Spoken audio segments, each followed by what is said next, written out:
உங்களுக்கு அந்த செய்தி வந்து கிட்டத்தட்ட வெளியில வந்து ஒரு 48 மணி நேரம் கழிச்சு தான் அவங்க ரியாக்ட் பண்றாங்க. ஆமா. அவ்வளோ நேரம்லாம் எடுத்துக்க கூடாது. இப்ப சோசியல் மீடியாவுல வந்து ஒருத்தர பற்றி ரொம்ப நெகட்டிவா ஒரு செய்தி வரும்போது, அது அவங்க பார்வைக்கு குறைந்தபட்சம் ஒரு 2, 3 மணி நேரத்தில போய் சேர்ந்திருக்குங்கிறது என்னுடைய யூகம். அப்ப அவ்வளோ நேரம் ஏன் அவங்க காத்திருக்காங்கங்கிறது நமக்கு புரியல. அவங்க ஒரு வேள அந்த சீரியஸ்னெஸ்ஸ புரிஞ்சுக்கலையோ சரி. ஏன்னா, இப்ப ரீசென்ட்டா பார்த்தீங்கன்னா, என் மனைவி தான் த்ரிஷான்னு ஒருத்தர் கிளப்பி விட்டாரு.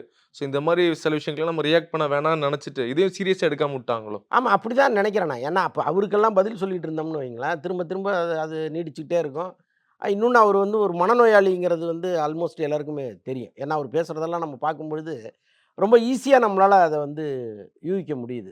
அவருக்கு தேவை வந்து ஒரு ட்ரீட்மெண்ட் தான். அத அத கூட வந்து மற்ற சேனல்கள்லாம் புரிஞ்சுக்காம அவர கூட்டு வச்சு, உட்கார வச்சு பேட்டிலாம் எடுக்குறாங்க. அது ரொம்ப தவறான விஷயம். ஏன்னா, அவரு வந்து ஒரு இமேஜினேஷன்ல இருக்காரு.